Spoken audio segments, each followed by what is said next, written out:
So, should we bring in the closer? I And think it'd be a good time for that. all right. Hello, everybody, and welcome to the 76th episode of the Free Baseball Podcast presented by the Athletes Hub. As always, my name is Davis Burt, and I am joined by the illustrious, running out of adjectives, still Jake Crumpler, my mustachioed friend, to talk baseball and what is probably going to be the last episode before the season ends, and we can talk postseason stuff. How are you, Jake?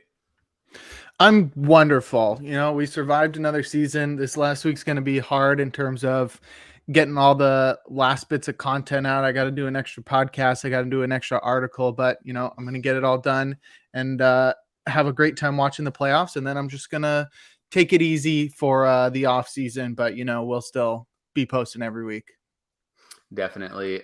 So with that note, we can go ahead and jump right into hot weeks and talk about our hitter who has just been absolutely going off. So since September 20th, our last podcast, the Reds, TJ Friedl, still making that playoff charge, even though they're kind of dog water right now. TJ Friedl hitting, hot dog water. He's hitting 471, 625 on base, slugging 1.235. Crazy. 6 runs, 4 home runs in 4 consecutive games. So he's got a home run in 4 consecutive, 8 RBIs, 2 steals, worth almost a full 1 F4, 0.9 F4 just since the 20th, which is pretty crazy. He's having a really quietly great season, up to 4.3 F4 right now. Yeah, and very quietly. So there's been lots of big performances on the Reds. I mean, obviously Elly De La Cruz, and they have some really electric starters, even rookie ones like Andrew Abbott, and even some other guys on the team that have overshadowed TJ Friedl, like Matt McLain, who got a bunch of love because he was sort of underrated next to Elly De La Cruz, even though he was probably the best rookie on the team, and guys like Spencer Steer, who have just been consistent all year long. And then TJ Friedl's there, was mostly like a platoon guy versus righties, but this is a guy that some fantasy analysts actually hyped up before the season started, which was really weird because I had never heard of TJ Friedl, and his numbers last year weren't something that I looked at and was like getting excited about. He had 8 homers, 7 steals, a 102 WRC plus in 72 games. Clearly there's power speed combo there, but it didn't seem like he had much, ceiling there, but he's definitely proved that wrong this year with a very solid homer total, up to 18 home runs now, 26 stolen bases, 117 WRC plus. And because he plays a very decent, I think he plays center field most of the time, 123 games at center field. He's racked up tons of WAR because he does play good defense out there. The weirdest part is that his StatCast metrics don't support this at all. His slugging percentage is 471. His expected slugging percentage is 321. That's a 150-point difference. This guy does not hit the ball hard. 3.3% barrel rate, 27.4% hard hit rate. Not ideal for a guy looking to hit a lot of home runs, but as most guys do when they outperform their StatCast metrics, he hits the ball hard in the air to his pull side. And so when he does get into one, he hits them out, and pretty easy to do so in one of the best hitters parks in all of baseball, in Great American Ballpark. Great American Small Park, as some people like to call it. But yeah, TJ Friedl definitely having an underrated season and finishing strong. Yeah, I saw a video, and it was actually from one of the Reds broadcasts that I thought was pretty interesting. He's using like this, his bat is like extremely light, just so he can throw it through the zone. Because he's weak. Yeah. Get your moose glaze up, big dog. That's right, bro. Do some steroids. Yeah, but I think he used like a lighter bat model just so he can throw it to the zone. Also recently got a haircut. He's been one of the long-haired guys. Recently got a haircut, and it's correlated with this hot streak. Who knows? Maybe they should all get a haircut, and the Reds can take one of their wild card spots. But yeah, he's been really good this year. And it sort of reminded me. Yankees fan. They should all get a haircut, and then maybe they'll be better. The Reds used to have the same stupid rules with Marge Schott, which is real stupid. That lady was psycho. Yeah, for real. But yeah, it's kind of cool. Also, one of these home runs was an inside the park home run, which is also a cool thing to talk about. Yeah, he's also 2 away. I don't know if you've looked at his stats like in total on the season. If he hits 2 home runs in this last little stretch, he'd have a 2020 season, which is pretty good and a really quiet one as well. Yeah. Playing center for the Reds, and this Reds team got a lot to look forward to, even if they do miss out on a playoff spot. Like, their team is really good, really young, super exciting. Mm-hmm. And then another guy who's been one of the lone exciting spots for a bad baseball team is Michael King of the New York Yankees. Made 2 starts since the 20th, both against the Toronto Blue Jays. The first one on the 20th, he went 7 innings, gave up 5 hits, 1 earned, 0 walks, and a colossal 13 strikeouts for the reliever turned starter. 16 whiffs there, good for a 39% called strikes plus whiffs percentage. Pretty good. Followed that up on the 26th. With 6 innings, 1 hit this time, 0 earned, 5 walks and 5 strikeouts, 9 whiffs this time, good for 34% call strikes plus whiffs percentage. This guy has been nails. He's just been extremely good since they moved him to the rotation. And what's been the cause of this this sort of breakout as a starter? I don't know what the breakout is just as a starter though, because he's been he was a great reliever, but they stretched him out, and it's weird because typically that doesn't really work all that much. I mean, we've sort of seen it bounce back and forth with Pivetta. Like this season also, staying in the same division, it's sort of weird. You typically don't see guys that are like, oh yeah, this is a reliever because he's a late inning, like high leverage reliever. And they're like, well, throw him in the rotation because we don't really have anyone else. And he's just going off. Yeah, I mean, he's always been more of a multi-inning guy, but yeah, you're right. When he was a starter just a couple of years ago, he was like awful.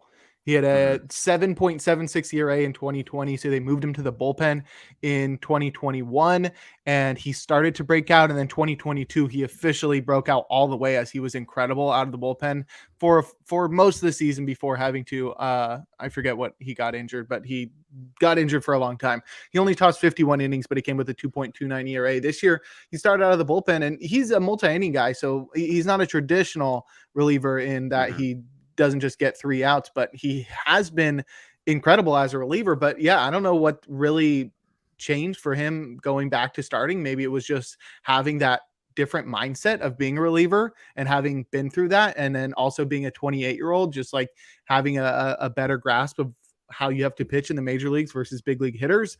And that has really turned out really well for him. I mean, he's made 7 starts since about the end of August, from August 24th through now. So in the last month or so, he's been bonkers. 47 strikeouts in 34 innings. That's a 35% strikeout rate, 1.05 ERA, and it comes with a 1.31 FIP.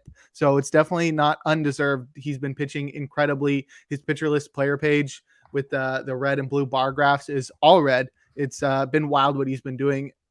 The biggest thing for him when he transferred to the bullpen was a mile per hour increase in his fastball, which last year jumped another 1.5 miles. And this year it's back down to 94. But I'd like to see if when he's starting recently, has his fastball been back up? No, it's been at 94. So it's still higher than it was when he was a starter in 2020, but it's not to the 95 that it was last year. I think he's just really good at placing his pitches, and that his off-speed pitches are really good. Let's see. What the hell? My computer's broken. No, I can't navigate this website when it's this small on my screen. Yeah, they disappeared all of his pitch types. Oh no, they changed pitcher list. I don't like that.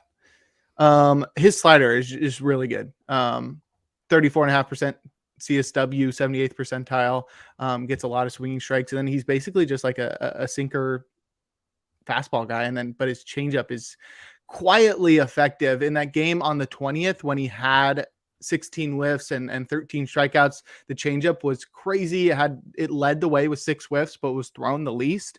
And then his sinker and his 4-seamer were great as well. I don't know. It's hard to pin down exactly what he's doing, but I think it's a lot of sinker called strikes, which is not something that you can really carry over from start to start. But on top of that, he does have whiffable secondaries and a slider and a changeup. That's definitely right. And it's sort of off the back of his fastball. It's talking about like the put away percent for him, just for his the put away percent for his sinker and his 4-seamer are both extremely high. I mean, like the 4-seamers are sitting almost at like 30%, it's like 27 and some change. The sinker's at 33.6%.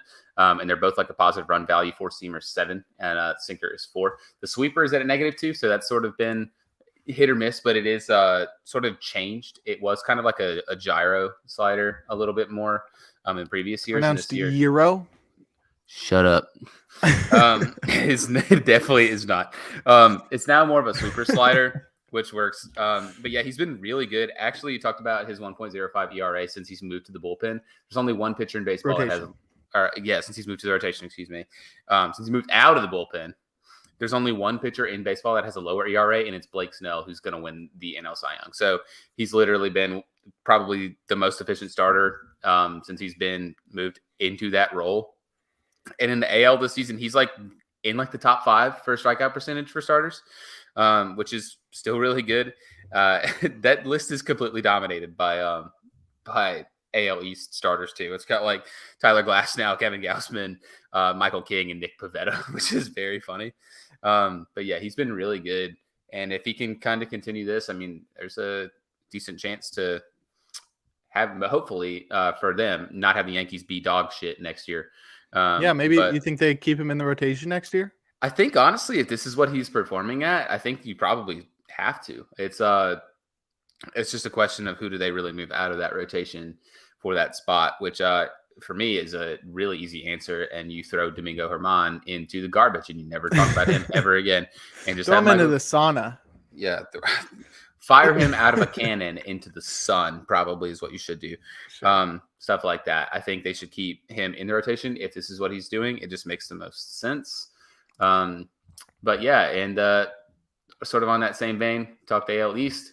We can talk about it again. Players of the week since the 23rd.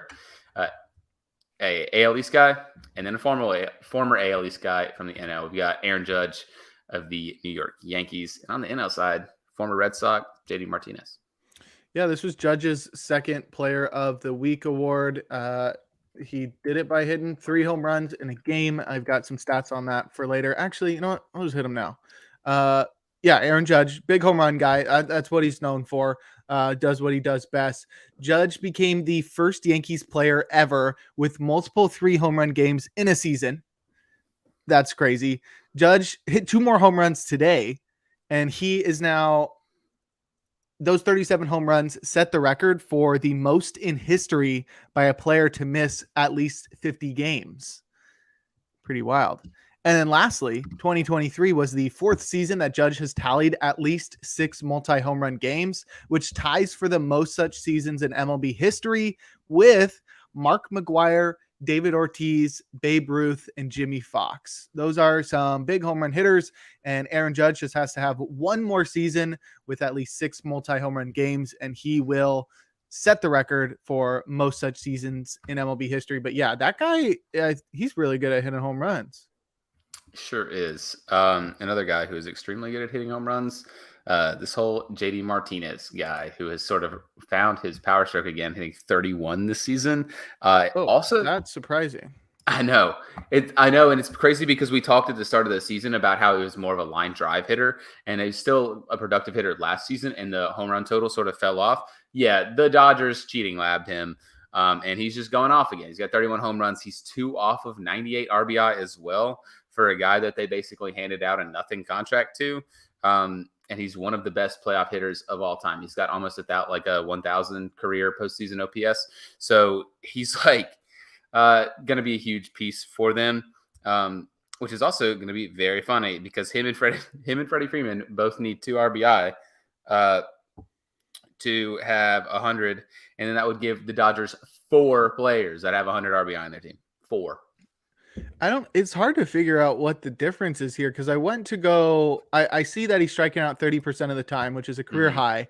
But his batting average isn't lower and his home run totals aren't lower. So I was assuming, he's chasing more to like try to make up for whatever he's lost. And that is not true. He's not chasing more, but what he is doing is he's just making less contact. Like he sort of just sucks more.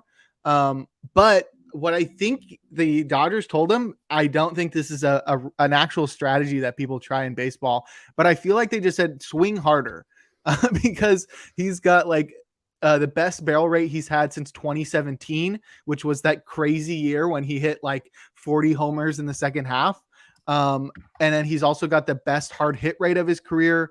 And basically all of his StatCast metrics back up everything he's done because he's just hitting the ball harder than ever, but he's making much less contact, which is, usually a recipe to have a lower batting average, but his batting average has not fallen and everything else is just still in line or has gotten back in line with what he was doing before last year's fall off.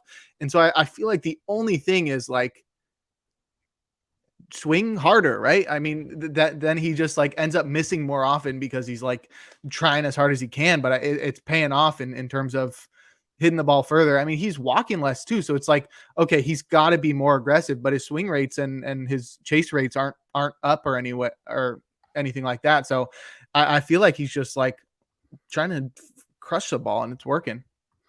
Yeah, it is, and it's so weird too because all of his like metrics, like zone swing percentage and zone contact percentage, are pretty much in line, like more or less with what his career totals are, if not a little bit lower. And it's just like, I do think you're right. They're just like, go out there and swing for the fences. Their lineup can kind of afford it, and it's working. I mean, he's hitting the ball hard, extremely hard still. For what is he, like 36, whatever, something like that. So he's still hitting the ball. Yeah. He's still hitting the ball extremely hard, and it's just working out for him.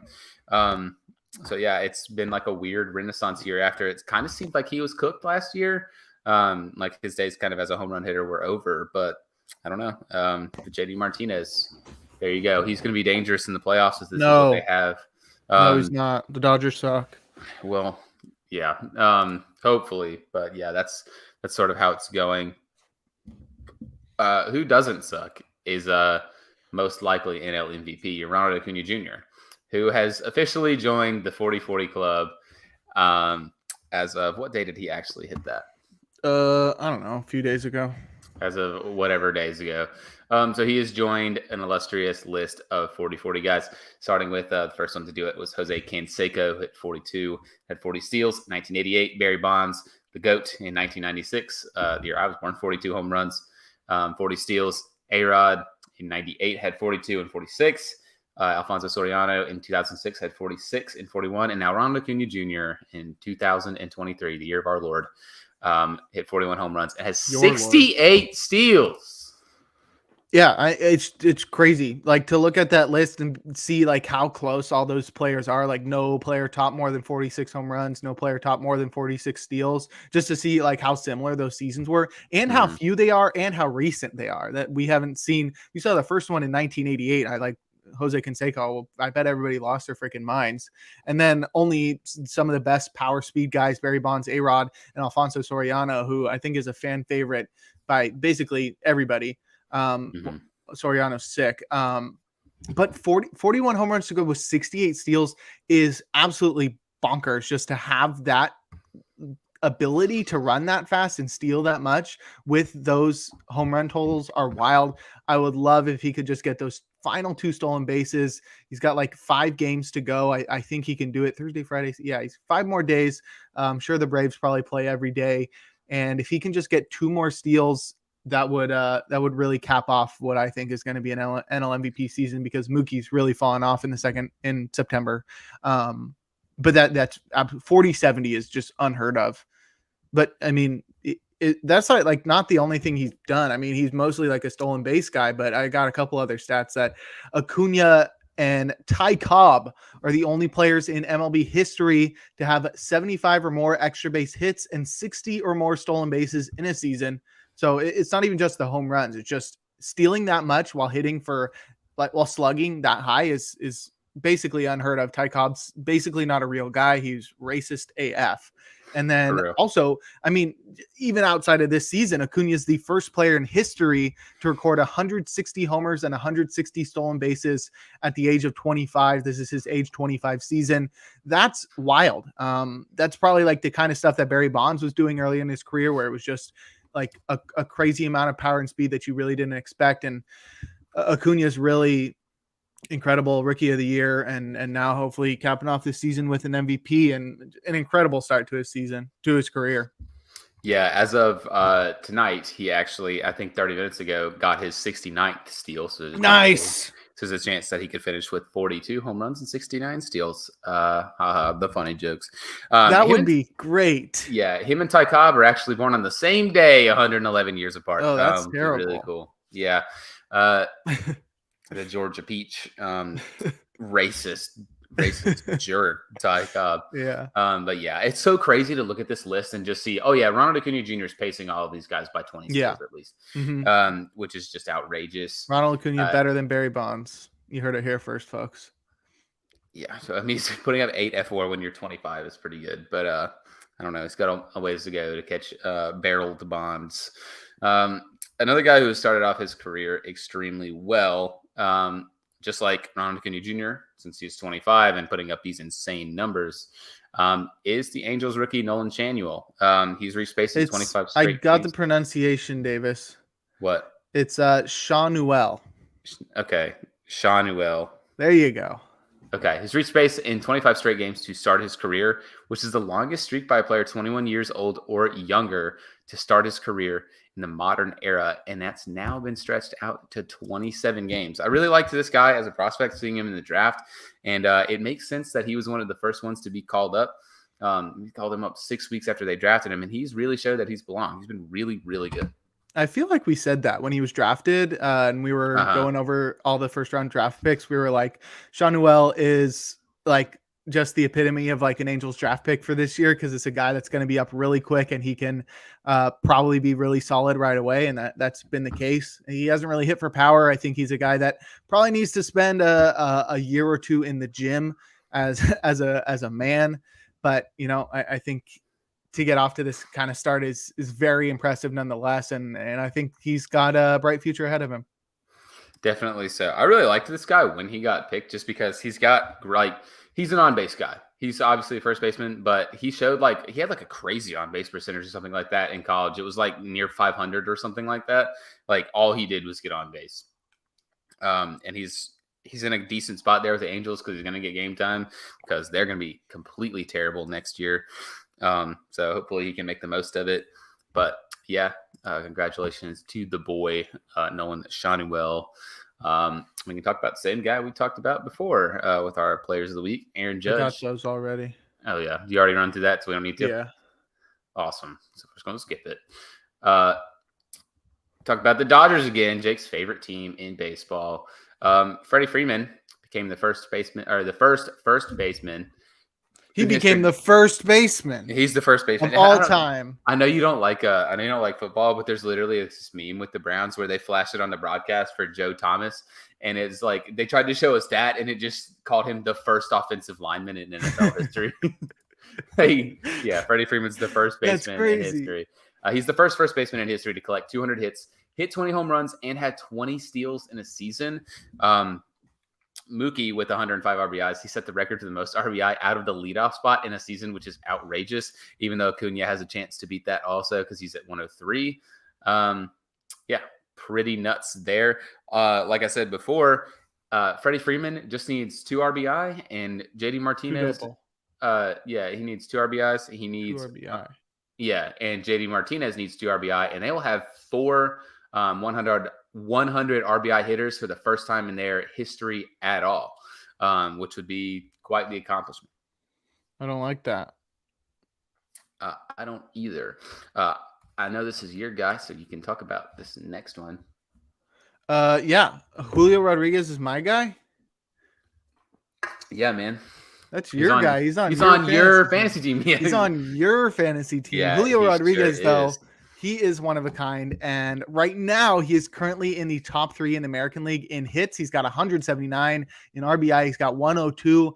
And in stolen bases, he's got 36. The last player to finish top 3 in each of those categories in the American League was Minnie Minoso in 1957. So it's been nearly 70 years since an American League player has finished top 3 in hits, RBIs, and stolen base in the same season. And Minoso is he a Hall of Famer? If not, he should be one of the best to ever do it. And Julio's really having an incredible season from many different sides of the ball. And this is just his second year. He already a while ago became the first player ever to go 25-25 in each of his first 2 seasons.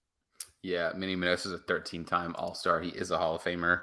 13-time All-Star, 13-time Hall of Famer. Yeah, there you go. 13-time Hall of Famer, Minnie Minoso, most Hall of Fame dude of all time. J-Rod has been really, really good, just like this guy, Blake Snell. Go ahead and wrap it up. He's the NL Cy Young. Justin Steele sort of fallen off, and Blake Snell has done the opposite. And his last 23 starts, got a 1.20 ERA, which is absolutely outrageous. I think like his part of his second half, like ERA or whatever, was like 0.49. It's like been ridiculous with this guy.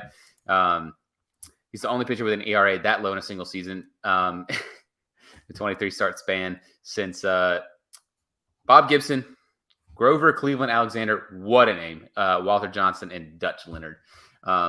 Yeah, those guys are made up. Except yeah, for so it's basically Gibson. never happened before. It's Blake Snell. Yeah, because pretty much.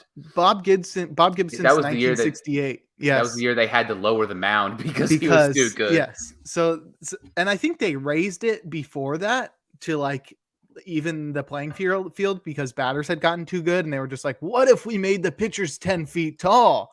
And then Bob Gibson said, "Okay, All right, I'll show you what if." I'll throw 400 miles an hour at people's heads, and they'll never hit it. He was wild. So that season is basically like unheard of, the 1968 Bob Gibson season, and it's clear that it's an outlier because they had to change the rules immediately after that and had done so immediately before that. So I feel like that one is like the clear outlier. And then the other ones are like 1915. That's not a real year. Nobody's alive from then. I'm sure there's somebody alive. Say hello to your great grandfather for me. But anyway, nobody's like, oh, I remember Grover Cleveland Alexander in 1915. That guy was legendary. Like those are basically not real seasons. And even so, Grover Cleveland Alexander and Walter Johnson, some of the best pitchers of all time, if you don't consider era, if you don't era adjust, Walter Johnson might be the best pitcher of all time. And to have a 23 start span that puts you in a class of those three guys and whoever the heck Dutch Leonard is incredible. And Blake Snell really has had I would say a one-of-a-kind season, just based off his innings totals, the shape of his season, the amount of walks that he's had, and then obviously just the company that he's in with how much success he's had in the last 2/3 of the season. Dustin Leonard played for 20 years and isn't in the Hall of Fame, which is crazy. Maybe show them this stat and be like, he's basically Blake Snell. They'll put him in. Yeah, I mainly count the start of real baseball and stats being kept once Jackie Robinson was able to play. Literally said that last episode, bro. I know, Stop stealing my lines. Well, I think it's very fair. Walter Johnson, the big train. He threw like 88, and he threw sidearm. Who cares? Bro, you would get roasted by Walter Johnson. I would. Not now, Jake. He's dead. I could crush Walter Johnson. I would he could strike me out. That dude's dead. I don't think so. Yeah, Blake Snell probably could, because that guy definitely alive and well. But yeah, he's having a completely historic season. They should just hand him the Cy Young as soon as he walks off the mound. Here's the next start, and just call it a day because it's over. We can talk about our continuation of every team's disappointment. And for a lot of these teams, their seasons are over, and not in a good way. So how do you want to get this started? Same thing with the roster resource sort of deal.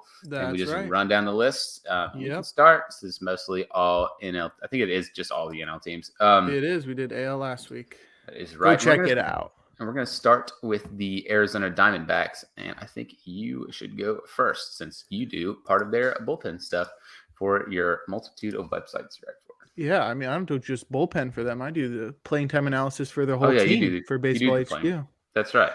Yeah, and this is like a very weird team because they have exceeded expectations in weird ways. And a lot of that is by just having no starters. And they basically just went Zach Gallen and Merrill Kelly all year. So you can't really be like, oh, well, they didn't do enough.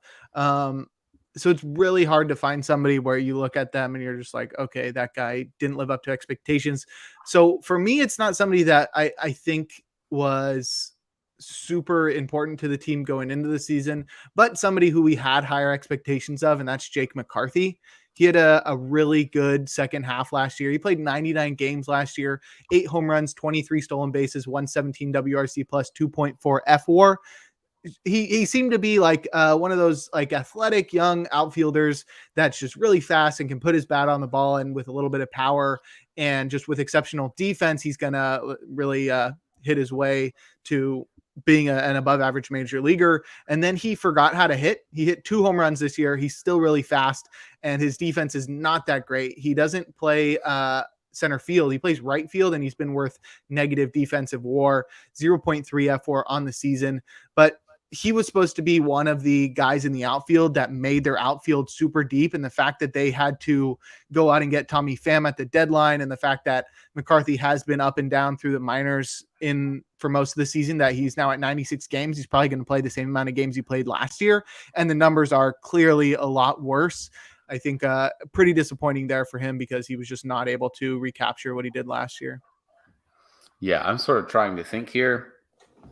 And Yeah. I kind of want to stick with something in the rotation, but for me, my biggest disappointment with them is the fact that the Diamondbacks are most likely going to be a playoff team, and franchise stalwart Nick Ahmed is not going to be a part of it, which is very unfortunate. R.I.P. Yeah, and I don't know if you saw the interview he gave after he got DFA'd. It was kind of heartbreaking. He's crying. He was upset. So that you're a meanie. Yeah, that kind of sucks for me. Yeah, it does. But for me, the biggest disappointment for their season, it's got to be their rotation. I mean, they literally have just sort of had to ride Merrill Kelly and Zach Gallen the rest of the season. I think they DFA'd Zach Davies today because he's been so bad.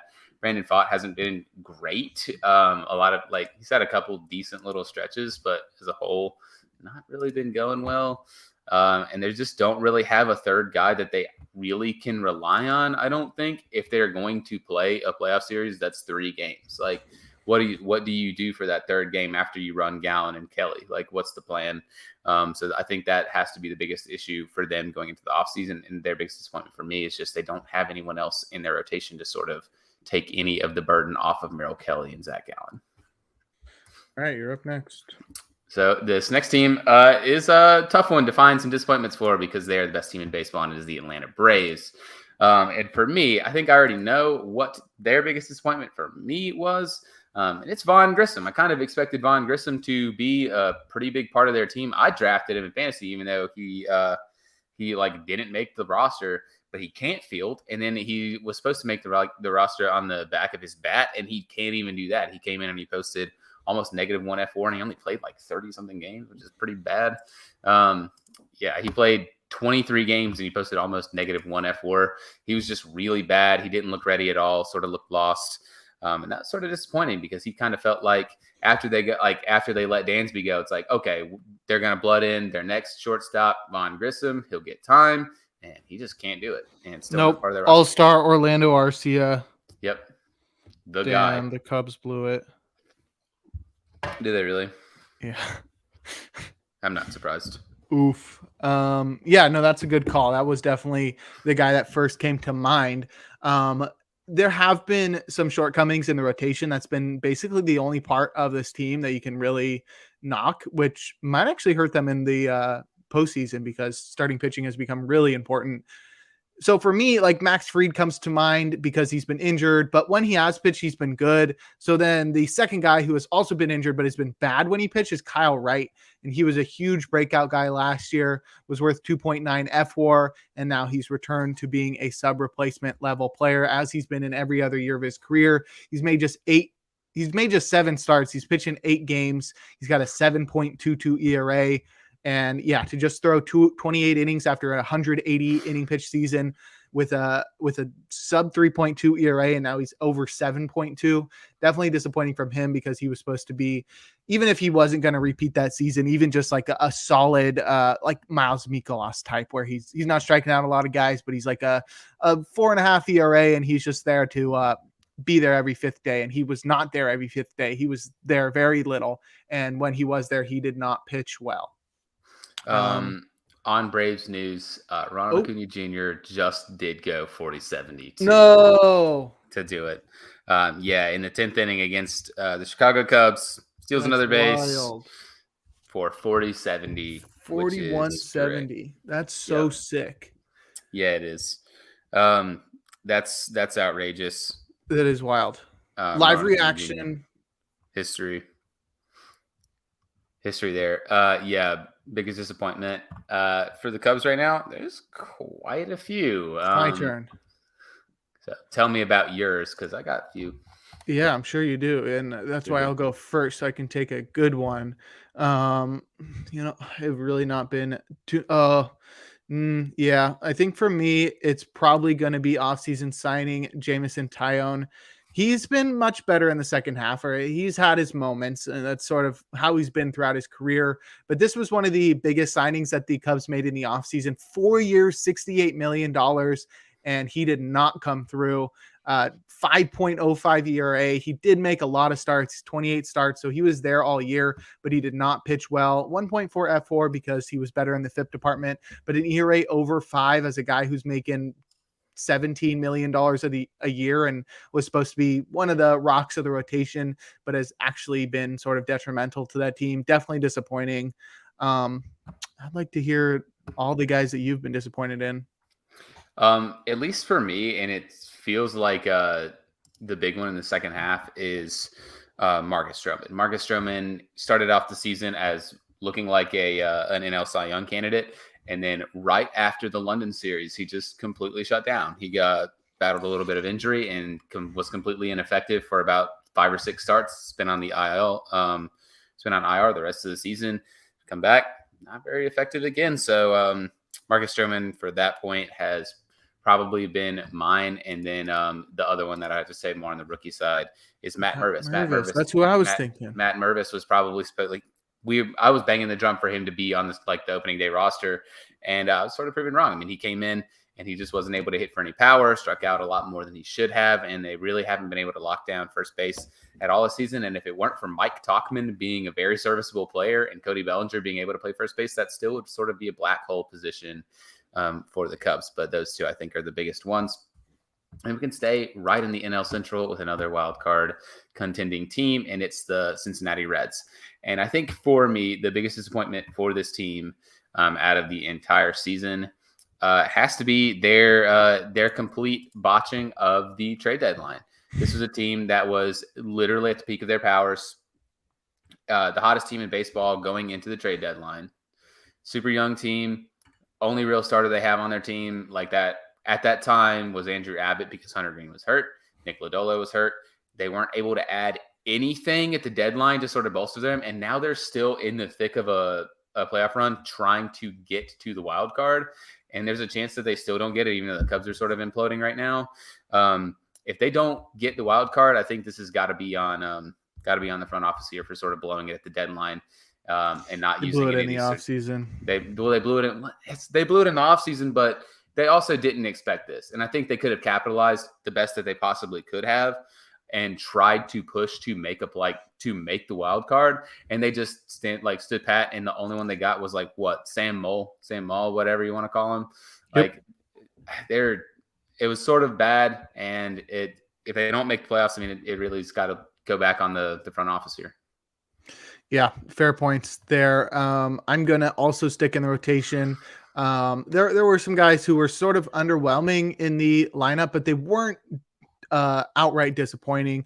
I think somebody who was outright disappointing was Nick Lodolo. You mentioned him. Mm-hmm. He was a guy who had some incredible minor league numbers. Then 2022, he debuted 103 innings, 19 starts, 3.66 ERA, and that was at the age of 24. He looked like he was going to be one of the best young starters in baseball going forward. And then he started off 2023 really hot and then completely forgot how to pitch.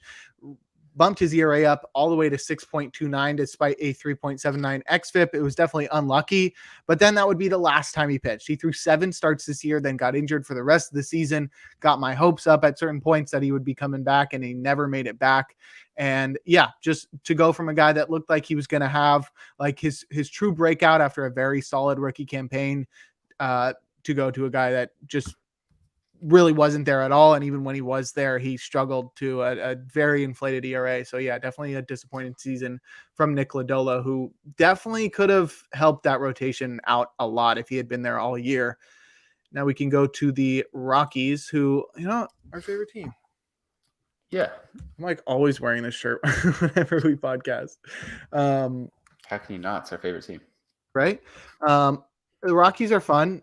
Can you really say anybody's disappointing on the Rockies when they are so great all the time? But I feel like there's one clear one, and it's Chris Bryant, and he's the biggest disappointment 2 years running. Signed a massive deal. You expect a lot out of him. 7 years, 182 million. And he wasn't able to stay healthy last year, 42 games. But he did play well when he played. This year, almost twice as many games, 78 games, but he's been terrible. 76 WRC plus, -1 F4. He's an awful fielder. He cannot hit. He's only 31, but he can't stay healthy and he can't play baseball. And that's crazy because we're just in the second year of a 7-year deal. We're like 1 year away from the Rockies trading him to a team, eating all his money, and then him like hitting 40 home runs for the Dodgers. That'd be sick. No, it wouldn't. Not for the Dodgers. Send him somewhere else. Since you chose Chris Bryant, I think that was the easiest one. The other big one for me is got to be, I think it's Michael Toglia or whatever, how you pronounce that. You don't pronounce the G. Michael Toglia, whatever. Yeah. Same guy, whatever. Not really even worth talking about because he's been so bad. Posted -1 F4 in like 20 games, couldn't hit at all. And he's like one of their top 5 prospects, a guy that they're really banking on being good. And he just was not. He's just been very bad. Just like the rest of the Rockies, they're just not a good baseball team. Conversely, an actually good baseball. Also, no. Well, bad baseball team. Jake hates them, but they're a good baseball team. Is the Los Angeles Dodgers. And I got to kind of think about this one. I think the easiest one to talk about is Austin Barnes, but it's like difficult to call him disappointment. But he's also been the literal worst hitter in all of baseball. Like he's been. Not only has Austin Barnes been a completely miserable hitter, his fielding has gone down too. So he's not even been a great receiver behind home plate either. Like he's just been a complete net negative the whole year, which is crazy. It's not like Austin Hedges, who can't hit and is the best framer in baseball. Austin Barnes, his arm has completely disintegrated, and he isn't hitting even remotely close to his way. I think at one point he had like a 2 WRC plus or something crazy. Nice. Yeah, better than you. Yeah, barely. Dang, I could barely do worse than that. That's crazy. Like, yeah, that position's been a black hole. He's posted a 38 WRC plus. Not a whole lot of room for like disappointments here because they've been such a decent team from start to finish. I think this one's similar to the Braves, where you have like Fried and Wright, where they both have been injured a lot this year, but one has been worse. And that's with Tony Gonsolin and Dustin May, both of them injured for most of the season, a lot of the season. May more than Gonsolin, but Gonsolin worse than May. Gonsolin did make 20 starts this year, 103 innings, but this comes off a year in which he made 24 starts, 130 innings, and had a 2.14 ERA, was worth nearly 3 F4. This year, his ERA is near 5, 4.98, sub 1 F4, sub 0.5 F4. So he's really not been there. And especially coming off a season where he was one of the best pitchers on a per inning basis, to go to where he is now and really not pitching well, been really detrimental. I mean, it's clearly whatever injury was hurting him. I think it's an elbow thing. Whatever was hurting him definitely affected him the whole year because he pitched so poorly. And yeah, that's really been disappointing for them, because that's another spot where, similar to the Dodgers or similar to the Braves, the Dodgers don't have a super strong rotation. They've relied a lot on young guys and mostly Clayton Kershaw. And that's you don't have a lot of I can't think of the word that I wanted to think of. You can't really trust that rotation. And I think that's another thing that's going to hurt them in the playoffs when Kershaw's going to be great, but then you're trusting like Ryan Pepiot, Bobby Miller, and home run Lance Lynn. And he's not the one hitting them. But yeah, Tony Gonsolin definitely been really disappointing for the Dodgers this year.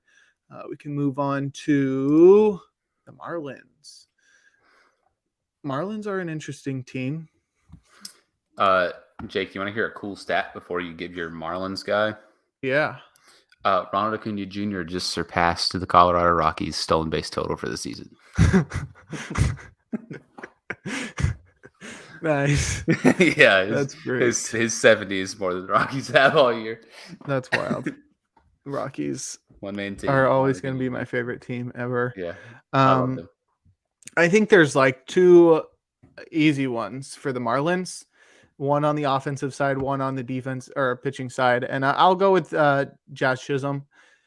He was my NL MVP pick before the season, and he once again was unable to stay on the field, played in just 92 games. When he did play, he was pretty darn good. His WRC plus, not great, but he still hit 18 home runs, stole 22 bases, 1.6 F4. The biggest thing is like he moved to center field and like that went well, but then he just didn't stay healthy. And that was like supposed to be the whole point of him moving out of the infield and like sort of taking it a little easy, was that, you know, he wouldn't get injured as much, and still he got injured as much, and he still played in 100 games just once in his career. His first full season, played in 124 games. And he really like took a step back offensively this year as well. The strikeouts went way up to a career high 31%. So I still have hope that if Jazz does have a full season, he's going to be like in that MVP race, because I think he can be like a 6-WAR guy when he's at his best for a full healthy season. But, you know, if he's going to keep getting injured like that, it's going to be really disappointing. Yeah, you talked about the offensive one. I can talk about the pitching one, and it's pretty much got to be Sandy Alcantara, who followed up his Cy Young winning campaign with a complete dud. You have to say it wasn't all bad, but the start was really, really poor. But he ended up season line winning like 184 and 2/3. It's got a 4.14 ERA, in the FIP and xFIP sort of matched 4.03, 4.01. Just sort of battled mostly ineffectiveness for the for the season. It's just felt like he just didn't have it. Ended the season prematurely with an injury to his forearm, and it's just been kind of rough. We were kind of hoping to see this continued for Sandy, because I know you love Sandy. I do too. I mean, he's one of the best innings eaters, like sort of like a pitcher from a bygone era. I mean, he goes long into games, gets outs, and he just does his job. And then this year it's just, well, he's pretty mid, which is extremely disappointing for all of us who really like watching him pitch. Just wasn't that good. Yep. And got then, the Brewers next. My favorite baseball team, the Milwaukee Brewers. This one's also sort of a difficult one to pick, because they've had some guys be really, really good and some guys be really, really bad. It's difficult trying to pick one, because as a whole, they've been pretty decent on the season. But I think in terms of the lineup, they've had a couple guys just really not perform for them. Yep. And I'm going to go with Jesse Winker, who was one of their big trade pieces that they really went for. And Jesse Winker has been worth almost -1. Him. Yeah, they've been worth almost -1 F4. He also hasn't played very many games. No. Because he's just been injured and then not effective at all. The strikeout rate sort of continued to be pretty high. He's not hitting the ball hard. He's not hitting home runs. And that's basically all you really got Jesse Winker for, because he's a net negative in the field. And they gave up. What did they give up for him? Like 8. Not somebody good, I don't think. Somebody on the Mariners. Damn, Davis. They sent Colton Wong. Colton Wong. That was fine, because he also sucked. Yeah, well, he sucks too, but still, Jesse Winker has sucked and not played baseball. So I think the other hitter, which you may or may not talk about, is one thing. But for me, it's Jesse Winker, because that was one of their big additions to try to help their lineup, and he just hurt it. No, I like actually forgot that he was a player, and this was a guy that I was sort of like really a big proponent of in the like in 2021 with the Reds when he was super wet. I've liked him for a while, and I had forgotten that he was a guy. Well, he was so bad, and he's been so bad at DH that he just hasn't been playing. He got hurt for a little bit too, but their lineup, their outfield has been so dead. They've been relying almost exclusively on rookies, besides Christian Yelich. It's just a bunch of guys like Joey Wiemer and random other guys that they're calling up to try to fill the spots, because they can't rely on Jesse Winker to DH full time either, and they can't throw Christian Yelich out there because he's not a very good fielder anymore either. It didn't really make a whole lot of sense when they got him, and it looks a whole lot worse now because he's pretty terrible. Yeah, I was gonna go Willy Adames, but he's been worth over 3 WAR this year, so I think he sort of got himself off the hook by being the best defensive shortstop in baseball. So then the next obvious one is Rowdy Tellez. He had a great season last year, best season ever, 35 home runs, but he was worth less than 1 WAR because he's an awful defender at first base, and his WRC plus was still only 110 because he was basically all power. But with the shift restrictions coming to baseball in 2023, Tellez was one of the guys that people were excited of taking that next step, reaching a new level without all those ground balls being eaten up by second baseman, shortstop, and third baseman, all on the right side of second base. And that did not pay off. Not only has he been injured for some of the season, only 102 games played, but when he has played, he's gotten worse. Like, it would be one thing if he was like the same guy that he was before the shift, where he just hit a lot of home runs and still have a low batting average. But we got hyped that, maybe he can bat 240 or something with the shift gone, and then his WRC plus will go up and he'll hit 35 bombs and actually not be a detriment in the batting average department. But he was a terrible defender. He's got a 76 WRC plus this year. He's hit just 13 home runs. So he's just forgotten how to hit homers. His batting average has gotten worse, and he's just become an awful baseball player. -1 F4, his worst season of his career. And he's still only 28. So he does have time to turn it around, but this was not a great first season with the shift gone. I definitely feel like he was playing through something all year, because there's no way a guy can go from being such a good power hitter to some guy who can barely hit at the major league level at all. And that's like without his strikeout rate jumping like an obscene amount. Really fair shout. I forgot about Willie Adames, which is who I probably should have talked about, because that bum sold me, and I drafted him really, really high, like a lot higher than I should have, given what he actually performed for fantasy, and that dude sucked. So yeah, I've had him on my team for the last few weeks. He's a yeah, really good defender. I'm sure Offensively, he's not good. I'm sure he's been like a lot better for you than he was for me, because it took him forever to hit I think he hit like 5 home runs by I don't know, 50 games. But yeah, that guy is not good at baseball. Well, now we got the Mets, and this is an interesting team because it has also been really disappointing. We've talked about some of the big disappointing teams this season, the White Sox being one of them, and the Angels being another. Padres are also a big one, which we'll get to, but the Mets are probably finish off that quartet as one of the most disappointing teams this season. So you got so many guys to pick from, and it's honestly difficult to choose because you have so many options. I'm going to go with, let me double check a stat real quick. No, I'm going with Brett Baty. He was supposed to take a step forward this year. He debuted last year in a small sample last year, 69 WRC plus, and that's pretty nice, but he's gotten better in that department, which sort of sucks because I'd rather just have consecutive seasons of 69 WRC plus than a 69 and a 71. I mean, he could still drop down there, but he was supposed to take over third base every day and just be like one of the best upcoming stars in baseball. He's still only 23. He was one of the NL Rookie of the Year favorites. Was never going to beat out Corbin Carroll, but could finish runner-up, and he just has not been there. Struck out way too much, did not hit, like I said, 71 WRC plus, batting 215. He only hit 9 home runs, and then he was also not a good fielder at third base. Still young, so he's got a ton of room to grow, and he's shown he is a great hitter in the minor leagues, and he does have a lot of prospect pedigree. He was a 12th overall pick in 2019, but so far, not a great start to his career, and 2023 was no different.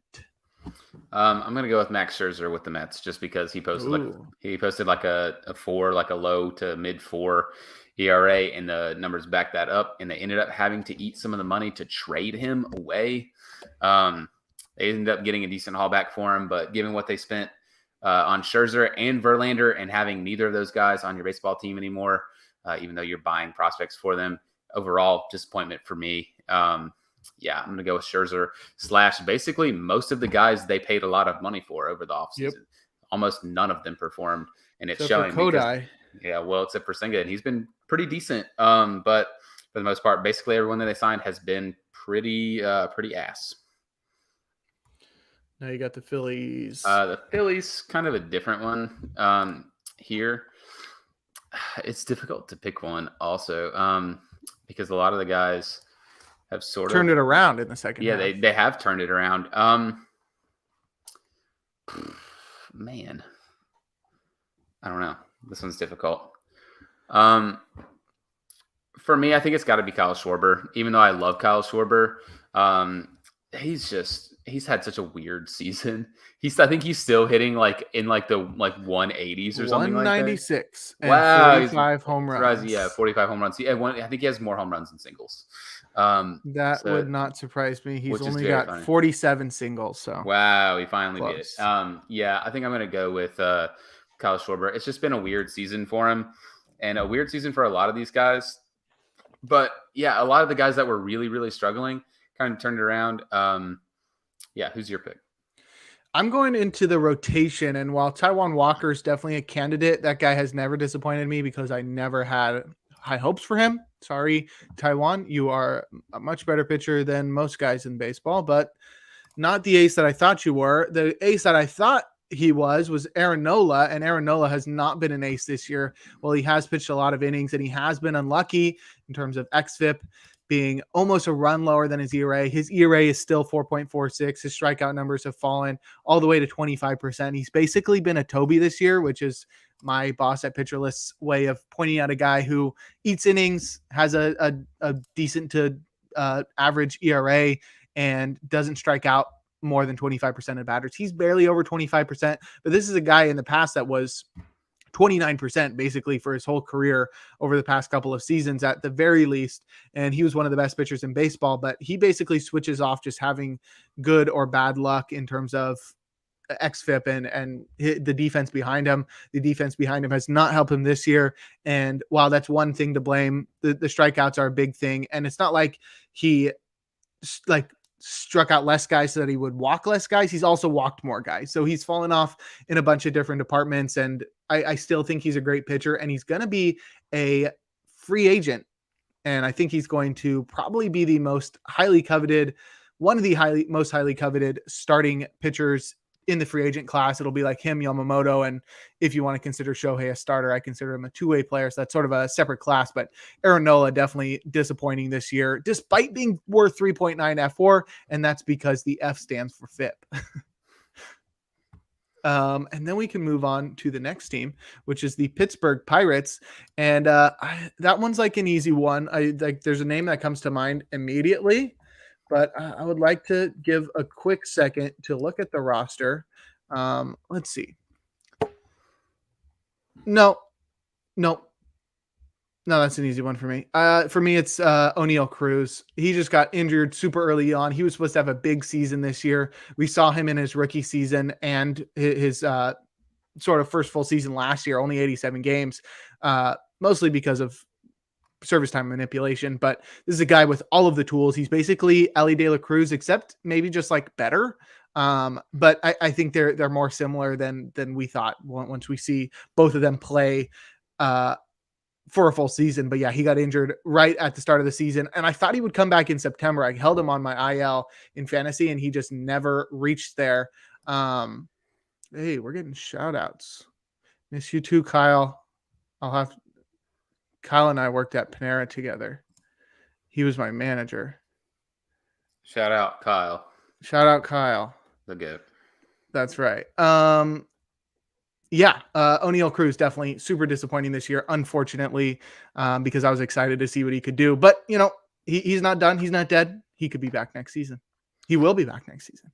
Yeah, O'Neal Cruz is probably mine also, but just for the sake of being different, I'm going to go with McCutchen, and it's not because McCutchen was bad or anything. It's because McCutchen got hurt, and we're not going to get a full season of Renaissance McCutchen.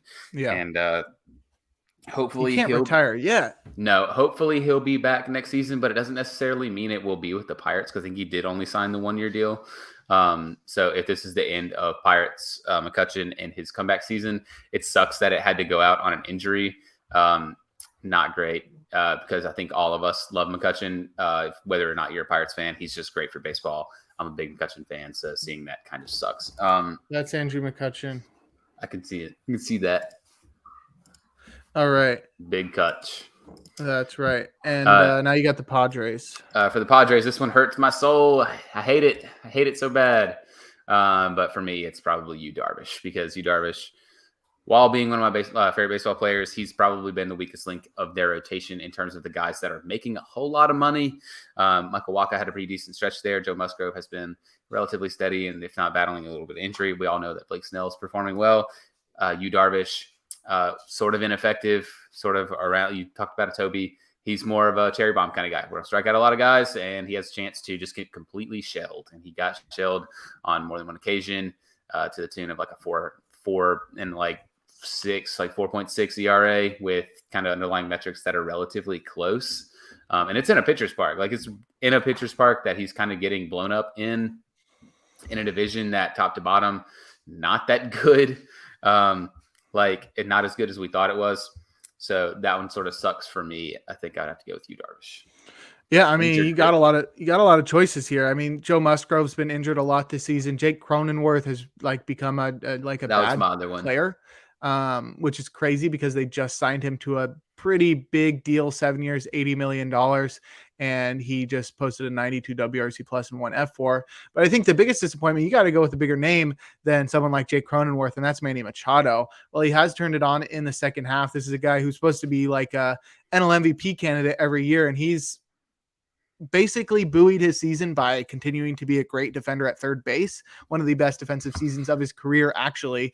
His best defensive season, according to Defensive WAR, since 2018. And that was the year he got traded from the Orioles to the Dodgers. But this year, I mean, he hit 30 home runs, but the batting average has cratered all the way to 255, which is a career low. And it comes with a 114 WRC plus, which outside of 2019 would be the worst year of his career.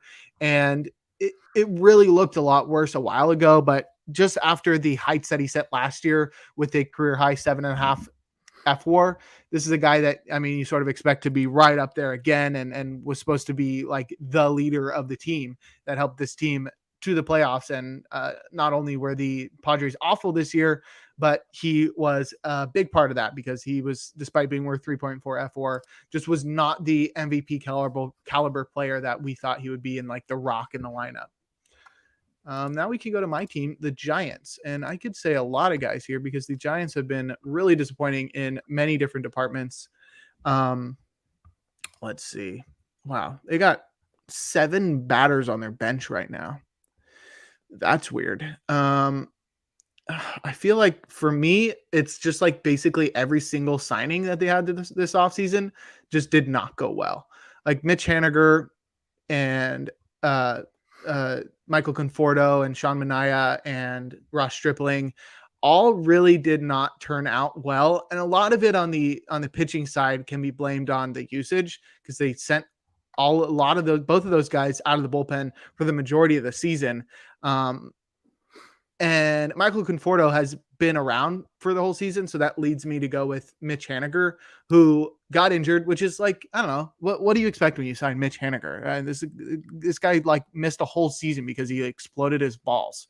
But he once again was injured for most of the season. But usually like when he was injured in the past, it was like, oh, he would be here and he would be an above average hitter. But actually he sucked this year and he did not try in the field. He was just a terrible defender, 73 WRC plus. He hit just 6 home runs and played in just 61 games. He was worth negative 0.2 F4, below replacement level for the first time in his career, despite other seasons of very few games. And it's just really disappointing first year for a guy that we now have for 2 more years at $14.5 million. You talked about one signing that was pretty bad, and I think I'm going to talk about another one, which is Sean Manaea, who has been so bad that he doesn't even start for them anymore. He does now. Well, he does now, but at one point they basically had to move him to like middle inning like cleanup. I think that was just them being goofy is what it was, which is what stupid. They just like did the opener thing, but for like no reason. They did, but still, he's still mostly ineffective. Still like a 4 ERA guy. And this is a guy that we both talked about as being one of the better signings because we both liked what he had with Oakland. And we felt like the Giants sort of cheating lab with their pitchers. And he bumped up his velocity and then he sucked more. Yeah, we figured he would be nails with the Giants. And he's ass. Like he went through the cheating lab and got worse. Yeah, he just forgot how to pitch. So he was complete ass after they got him for a long stretch of the season. Another one I think I would want to talk about is Brandon Crawford, who it's difficult to be like, oh yeah, he's super disappointing. It is just He's 100 disappointing. years old, man. Yeah, I was gonna say it's disappointing to see him now be 400 years I old think and he's just done. not good at baseball anymore. I do too. I think this is his which last kind of season. sucks. But he's literally the forever giant because he's been there forever. Yeah. He's been playing baseball for fucking ever. Yeah. That guy's And now your 14 favorite junior. team. Put the Should we meme on- take yeah, a put the meme break on screen. to do our favorite meme of the year? Yeah. How many wins do you think they have, Jake? 69. 69. Let's go. Last place. Yeah. They're so at 69 and 89. Yeah, the Cardinals Nice. are in last We can place. just leave this up. Yeah, biggest disappointment in the NL. It is the Cardinals. You can just leave it. You can just leave that up there because that's extremely obvious. Just like obvious shirts having that there. Yeah, They got options. They have some options. That's for sure. Can I just pick the whole rotation? Because that's probably what it feels like for me. It's difficult to call their whole rotation a complete disappointment, though, because they didn't have any guy in there that is any better than like a 4 or 5 starter on almost every other team in the NL. Like, there's very few teams that I could genuinely go out there and be like, wow, our rotation is worse than the Cardinals. Because all their guys outside of Jordan Montgomery, who no longer pitches for them, is a 5-star on every other team. Jack Flaherty was ineffective. He also got traded. He's not even starting for the Orioles anymore. Miles Mikolas was ineffective, and he's a crybaby. So I really don't like that guy. Who did he throw at?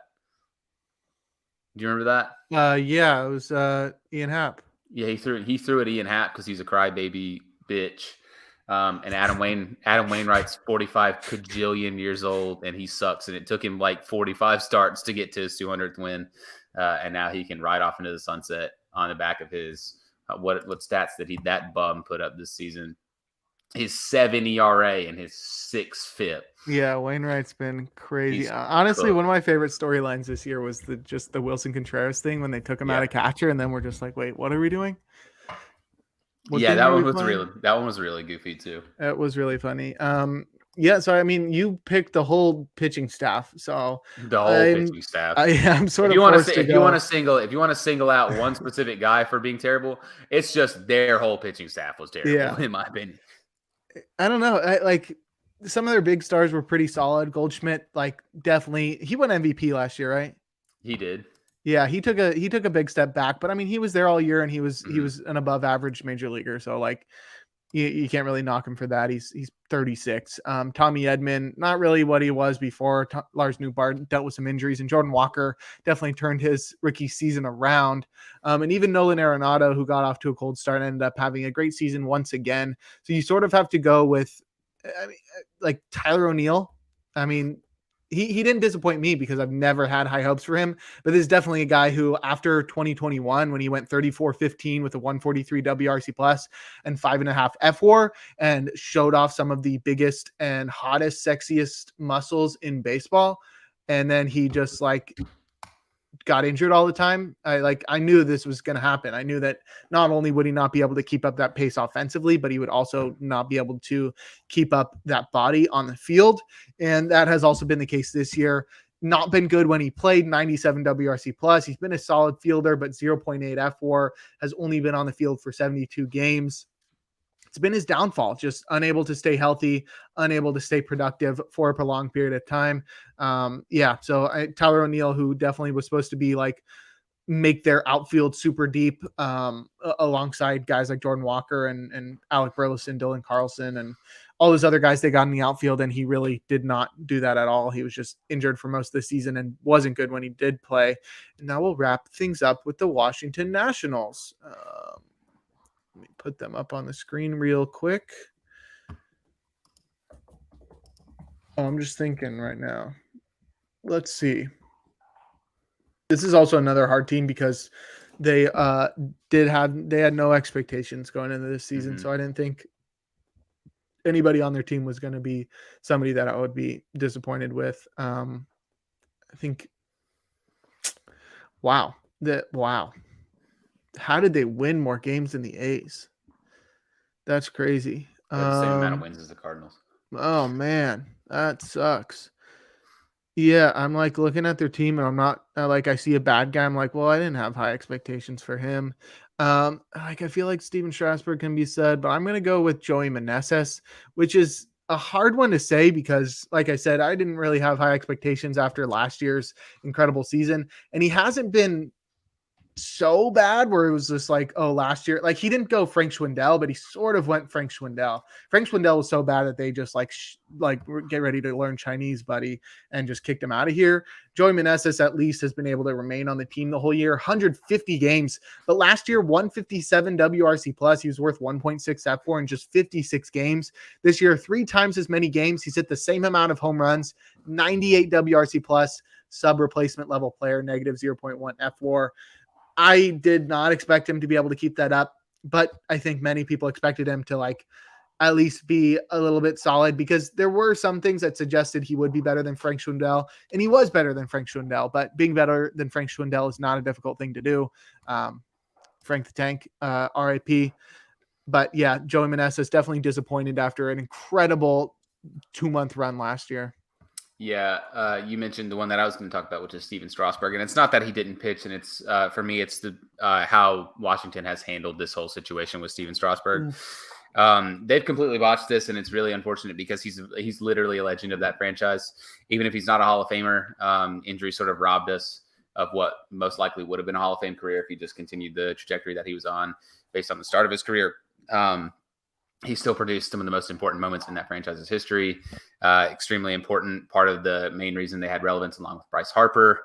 So yeah, them botching that whole situation with Steven Strasburg, super disappointing for me because it's been a sour note on a forgettable season for Washington. And that could have been a positive thing. He could have retired and he could have went out on top, and they could have just given him his money and just made a statue of him and put him outside the stadium or just retired his number or whatever and just been done with it. And they had to be shitty about it. And that sort of left a bad taste in my mouth over it. And I know a couple of Nationals fans, and it's left a bad taste in their mouth over it too, which sucks.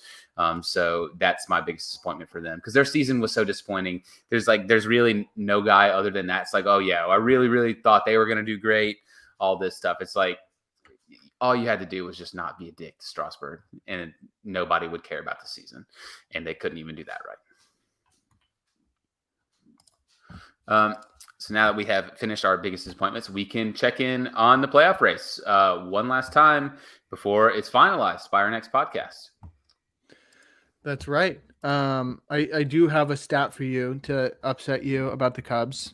The Cubs have now lost 5 games this month after holding a lead in the 8th inning or later. That's tied for their most such losses in any single month over the last 50 seasons, tied with June 1991 and September 1992. Yeah, their bullpen has been completely imploding over this. Adbert Alzolay, RIP. Yeah, well, he's hurt. The rest, they've had a lot of other injuries in their bullpen too.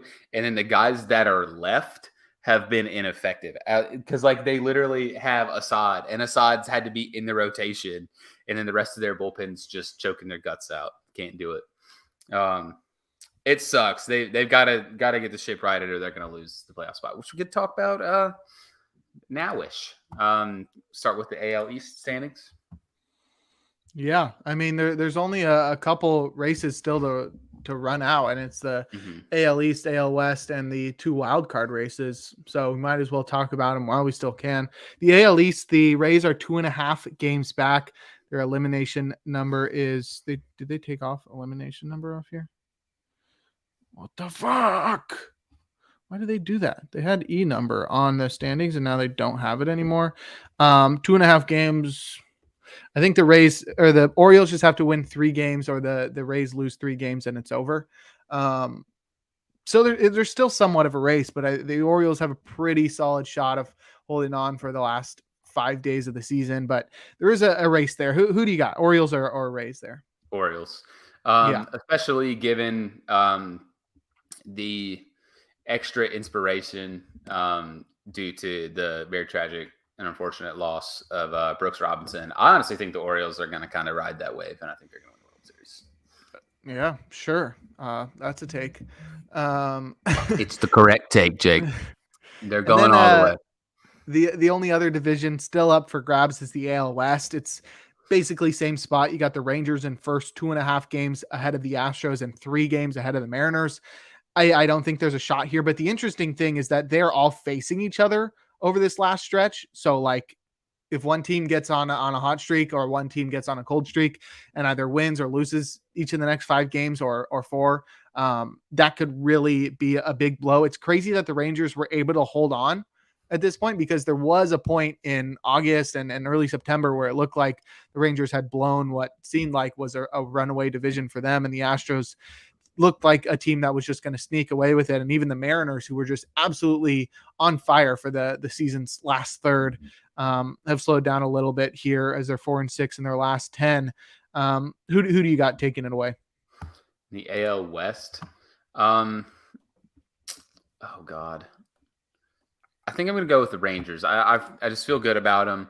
I really want it to be the Rangers and not the Astros, and I would get a lot of enjoyment out of that. So I'm going to go with the Rangers.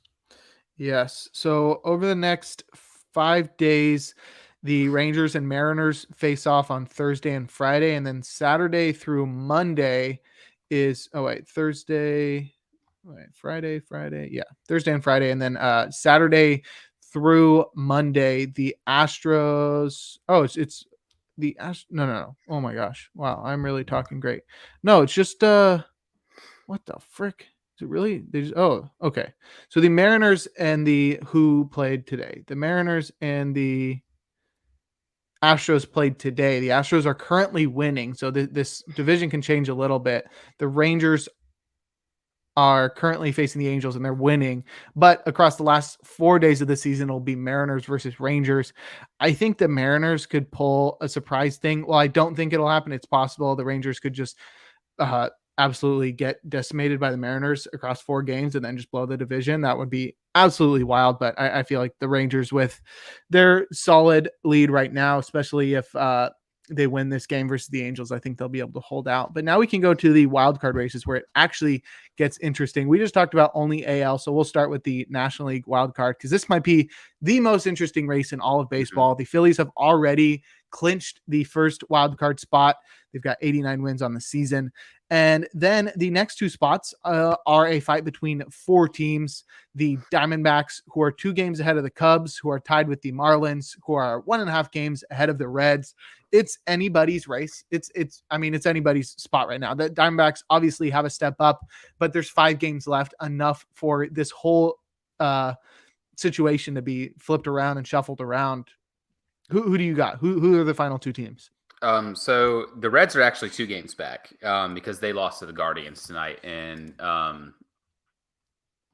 Tito's last game. Well, I think it's updated. I think it's just they're 1.5 games back because the Cubs just lost. Okay. And then the Marlins also. I think the Marlins beat the Mets. Marlins had a doubleheader today, and they won and lost.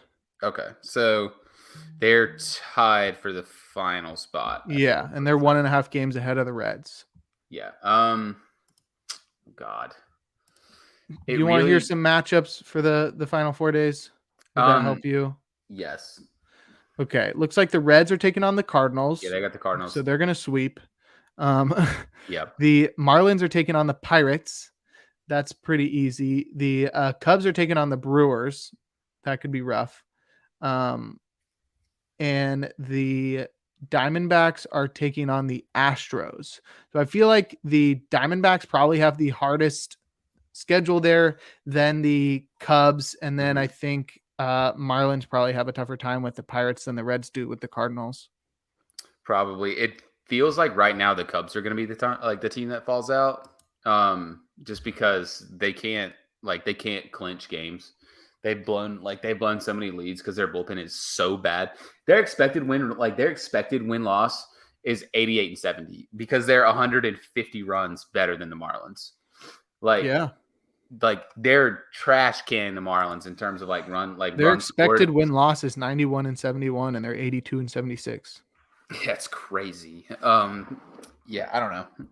I want to say Cubs. I want to believe, but it doesn't feel like it's going to happen. Yeah, I mean, all these Miami does have the tiebreaker over the Cubs. So, all of these teams have been bad against teams with a record of 500 or better. None of them really have like an exceptional home away split, except for maybe the Marlins. And the Marlins are playing on the road, and they will be without Sandy Alcantara. I don't know. I don't have too much confidence in the Marlins making it, but they are right there. I'm saying it's probably going to be the D-backs and the Cubs. I think that's the easy choice right now, but that seems about right. I know both of those teams, like I said, have the hardest schedule over the last few days, but I do think they are the most complete teams. Yeah. And then we can wrap it up with the AL wild card, which is all but wrapped up there. The Rays clinched the top spot. And then the final two spots are still up for grabs. It's between the Blue Jays and then the Astros and the Mariners, who we talked about. It's basically like, will both the AL West teams make it, or will the Blue Jays hold on? And that's a really interesting one, because that AL West division race is so close. To miss out on that and then have the opportunity to also just miss out on the wild card is crazy. Yeah, I feel like the Jays will be able to hold on just because the AL West teams play each other. And that's going to be like the big deciding factor there in terms of what happens. The Jays are facing the Rays. Yeah, I feel like the Rays will probably win 2 of 3 there. I think it's going to be close. I think more so than the National League, that could be where we see like a 3-way tie. I could see that. Yeah, so those will be interesting to watch. It's really hard to take sides there. I think I would probably go Mariners and Astros there, just because I feel like they have, I don't know. I don't really know why I think that, but that's just what I think. And the Blue Jays have been really hot in September, but that's going to be fun to watch. And we got 5 more days left. It's going to be bonkers, and I'm glad that we still have some close races left. That's why they added this extra wild card spot, because there would be spots where it really wouldn't be too close. There wouldn't be too many teams in contention. So it's been a crazy season. Next episode will be, let's see, what are we looking at in terms of the calendar? I think will be during the wild card series. Next episode. Okay. Sunday is the last day of baseball. Monday is a day off. Tuesday, the AL wild card and NL wild card. Oh, what is it? Okay. That is the first day of wild cards, is Tuesday, October 3rd. And then Wednesday we'll have more wild card games, and the wild card series goes all the way through Thursday. So we'll split that in the middle. Maybe we'll go a little later so we can talk about them all as a whole, but it might be fun to talk about just that first day, but we'll see how that goes. And we'll definitely have to wrap up the season, but the playoffs sort of get in the way of doing like a wrap up season, like a season in review type thing. Yeah, they sort of do. But on that note, it's time to wrap up this podcast by bringing in the closer. That's right. And today we got a guy with a cool name, and it's not his real name. This is Tippy Martinez. Tippy Martinez had a 14-year career from 1974 to 88, during which he pitched for the Yankees, the Orioles, and the Twins. His real name is Felix Anthony Martinez. I have no idea where you got Tippy from, but that's a cool name. Definitely cooler. I don't know. Felix is a pretty cool name. But Tippy Martinez was drafted by the Washington Senators in the 25th round of the 1969 draft. Nice. He did not sign with them and ended up signing as a free agent with the Yankees, the team for which he debuted in August of 1974 versus the California Angels. At the age of 24, he tossed 1 1/3 scoreless perfect innings. He didn't strike out anybody, and he pitched in just 10 games in his debut campaign. He pitched mostly out of the bullpen in 1975, his second year, and he had immediate success with a 2.68 ERA. And after a fantastic first half in 1976, he was traded to the Orioles in a 10-player deal. The Orioles are the team he is most known for pitching. And despite the midseason change in 1976, that was one of the best years of his career. He had a career best 2.33 ERA and racked up 10 saves. He then carried over that success into another great season in 1977 as a setup man, 2.70 ERA and 9 saves that year. He struggled in 1978, 4.83 ERA and 5 saves, but he got back on track in 1979 with a 2.88 ERA and 3 saves.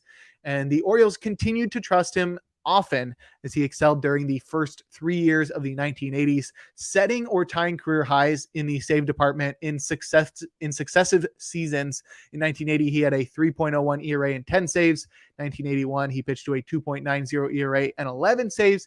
In 1982, he had a 3.41 ERA, but he set a new career high with 16 saves. But then at the age of 33, everything came together in 1983 as Tippy authored the best season of his career. He tossed a career high 103 and a third innings pitched.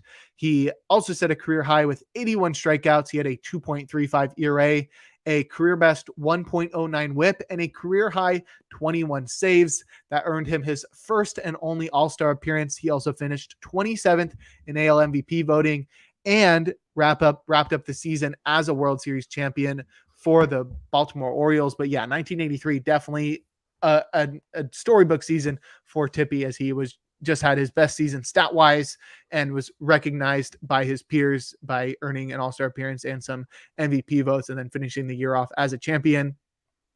The following year, 1984, would be the last good year of his career. He had a 3.19 ERA and 17 saves, and then he fell off dramatically in his mid-30s. 1985, he had a 5.4 ERA with 4 saves. In 1986, he had a 5.6 ERA with 1 save. He attempted a comeback with the Twins in 1988 at the ripe age of 38, but it did not go well. He tossed just 4 innings, and it came with an 18 ERA.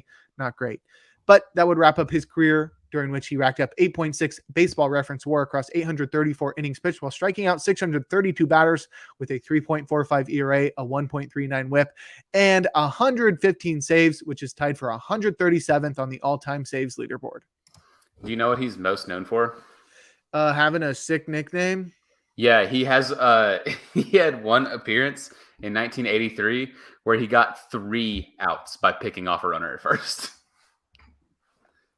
All 3 outs in the inning. He picked him up at first. That's crazy. I feel like there's video of that. I feel like I've seen that. There's got to be. I think it was for a save too, which makes it even funnier. Just like he intentionally walking guys on purpose to just pick them off. I have no clue, to be honest, but it's extremely funny that happened.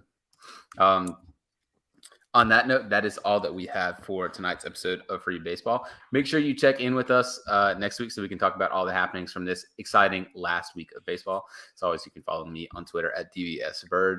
That's where I post all sorts of nonsense. And you can follow Jake Crumpler on his Twitter, where he posts all the actual good things that he does. Like the multitude of things he produces for the multitude of sites you're at. Where like. Yeah, you can find my work at pitcherlist.com. I do one-off articles. I'll have one coming out tomorrow, actually. The best player in the second half for every team. It should be an interesting article. It'll come out shortly. And also I do a couple podcasts there. I do the weekend editions of the First Pitch podcast, Pitcher List's daily podcast. I'll be doing an extra episode this week. So I'll do 3 episodes this week to wrap up the year.